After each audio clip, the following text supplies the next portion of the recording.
रिया चक्रवर्ती की जेल से लेकर बेल तक की जर्नी कैसी रही आप लोगों को बताएंगे। इस बीच में क्या क्या हुआ, एनसीबी की जांच में क्या क्या प्रोग्रेस हुई और आखिरकार क्यों अदालत ने रिया चक्रवर्ती को बेल दे दी, इस सारी जानकारी आप लोगों को इस वीडियो में मिलेगी। तो वीडियो को अंत तक ज़रूर देखेगा। तो सबसे पहले जैसा कि आप लोगों को जानकारी होगा, अगर आप लोग भूल गए हैं तो आप सभी को बता दूं कि 8 सितंबर का वो दिन था जिस दिन एनसीबी ने रिया चक्रवर्ती को अपने हिरासत में लिया था, जिसके बाद उनको न्यायिक हिरासत पर भेज दिया गया था और तकरीबन 1 महीना वो न्यायिक हिरासत में रही, जिसके बाद आज उनको ज़मानत मिली है बम्बई हाई कोर्ट से। लेकिन इस बीच में क्या क्या हुआ वो जानना बेहद ही महत्वपूर्ण है और आप सभी को बता दूं कि इस बीच में रिया चक्रवर्ती ने 2 जमानत याचिकाएं लगाई थी जो कि खारिज हो गई और इन दोनों में जो एनसीबी की ओर से दलील रखी गई थी उसको ही अदालत ने माना और उसमें ही अपना जो है मोहर लगाया, जिसके कारण से 2 बार इनकी बेल याचिका खारिज हो गई थी। लेकिन उसके बाद जो रिया चक्रवर्ती और उनके भाई सौविक चक्रवर्ती के वकील है सतीश मान शिंदे, उन्होंने बम्बई हाई कोर्ट का रुख अपनाया। वहां पर बेल याचिकाएं लगाई गई जिसमें 8 घंटे की लंबी बहस चली, जिसमें सतीश मान शिंदे ने अपना पक्ष रखा, एनसीबी ने अपना पक्ष रखा, साथ ही साथ जो अन्य आरोपी थे उन सभी के वकील ने भी अपना अपना पक्ष रखा और उस दिन अदालत ने अपना फैसला सुरक्षित रख लिया था। जिसके बाद अभी ये फैसला आया है जिसमें रिया चक्रवर्ती को ज़मानत मिली है। लेकिन उसमें जो सबसे बड़ी बात है कि सभी 5 आरोपियों को ज़मानत नहीं मिली है। रिया चक्रवर्ती, सैमुअल मिरांडा और दीपेश सावंत को ज़मानत मिली है, लेकिन इस केस में 2 लोगों को ज़मानत नहीं मिली है, जिसमें नाम है रिया चक्रवर्ती के भाई सौविक चक्रवर्ती और अब्दुल वासिद परिहार, जो कि ड्रग्स पैडलर के रूप में इस केस में पकड़े गए हैं। इन दोनों को ज़मानत नहीं मिली है। अगर हम बात करें रिया चक्रवर्ती की ज़मानत की, तो इसमें जो अदालत की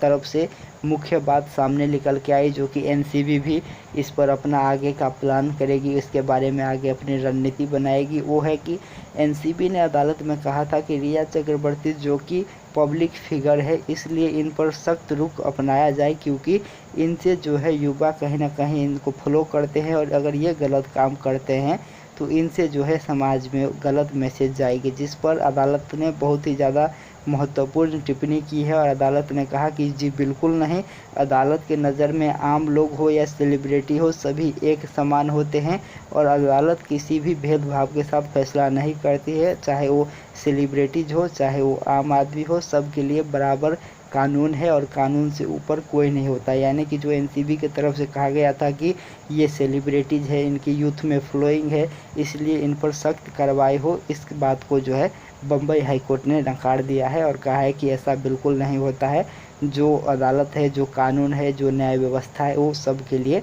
एक समान है। वहीं अगर हम बात करें दूसरी, जो कि सबसे ज़्यादा इस केस में महत्वपूर्ण है और जिसके कारण से 2 बार रिया चक्रवर्ती की बेल याचिका भी खारिज हो गई, वो धारा थी 27A, जो कि एनसीबी ने रिया चक्रवर्ती पर लगाई है। इसको आज बम्बई हाई कोर्ट ने सिरे से नकार दिया और कहा कि जो सबूत, जो प्रमाण, जो तथ्य एनसीबी ने अदालत में रखे हैं उनसे बिल्कुल भी यह धारा साबित नहीं होती है और जो रिया चक्रवर्ती पर 27A जो कि एनडीपीएस के धारा है, जिसके तहत अगर सजाएं होती है तो 10 से 20 साल तक की कैद की सज़ा है, वो धारा बिल्कुल भी नहीं बनती है, क्योंकि जो सबूत, जो साक्ष्य अदालत में पेश किए गए थे एनसीबी की तरफ से, उसमें बिल्कुल भी ये साबित नहीं होता है कि रिया चक्रवर्ती ने ड्रग्स लेने के बाद पैसे कमाने के मकसद से या फिर किसी भी अन्य मकसद से किसी को बेचा हो, दिया हो। तो ड्रग्स ट्रैफिकिंग का केस जो है रिया चक्रवर्ती पर नहीं बनती है, ये आज बम्बई हाई कोर्ट ने टिप्पणी की है। वहीं अगर हम बात करें अन्य धारा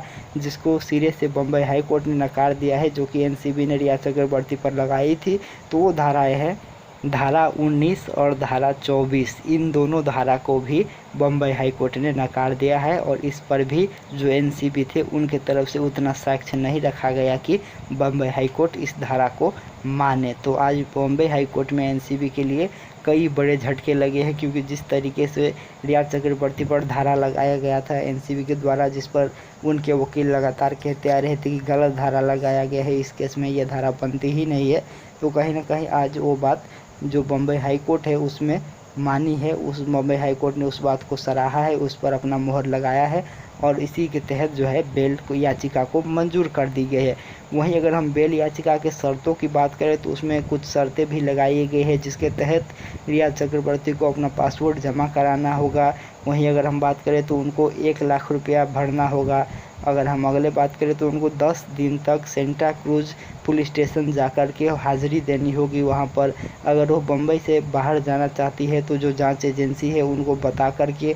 उनसे परमिशन लेकर के जाना होगा। अगर वो देश से बाहर जाना चाहती है तो उनको अदालत में जानकारी देनी होगी, अदालत से परमिशन लेनी होगी। इस प्रकार के जो है प्रतिबंध लगाए गए हैं इस जमानत के साथ रिया चक्रवर्ती के ऊपर।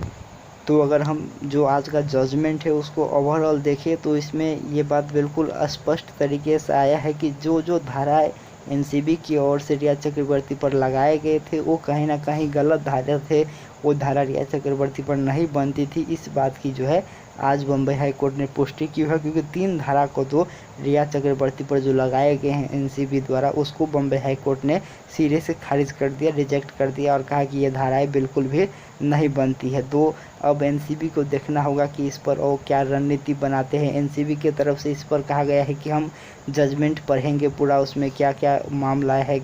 किस तरीके से जो है बेल याचिका को मंजूर की गई है। तो एनसीबी की तरफ से फिलहाल यही बयान सामने आया है। वहीं जो सतीश मान सिंधे है उन्होंने खुशी जाहिर की है और उन्होंने कहा है कि जैसा कि मैं पहले से कहता आ रहा हूँ, सत्यमेव जयते, तो सत्य की जीत हुई है और रिया चक्रवर्ती को एक दिन भी जेल में नहीं रखना चाहिए था। गलत धारा के तहत उनको अरेस्ट किया गया, ये कहना है सतीश मान सिंधे का। तो बम्बई हाई कोर्ट से रिया चक्रवर्ती को तो ज़रूर राहत मिली है, लेकिन जो इस केस में उनके भाई शोभिक चक्रवर्ती और एक ड्रग्स पैडलर है उनको जो है राहत नहीं मिली है। सतीश मान सिंधे ने कहा है कि हम इसके लिए उच्च अदालत में अपील करेंगे, वहां पर बेल याचिकाएं लगाएंगे। तो देखना होगा कि अब वहां से शोभिक चक्रवर्ती को बेल मिल पाती है कि नहीं। तो बने रहिए चैनल के साथ, जैसे ही कुछ अपडेट आएगी आप लोगों को ज़रूर देंगे। चैनल को सब्सक्राइब कर दे, बेल आइकन का बटन प्रेस करें और वीडियो को लाइक करें और शेयर भी करें। बने रहिए।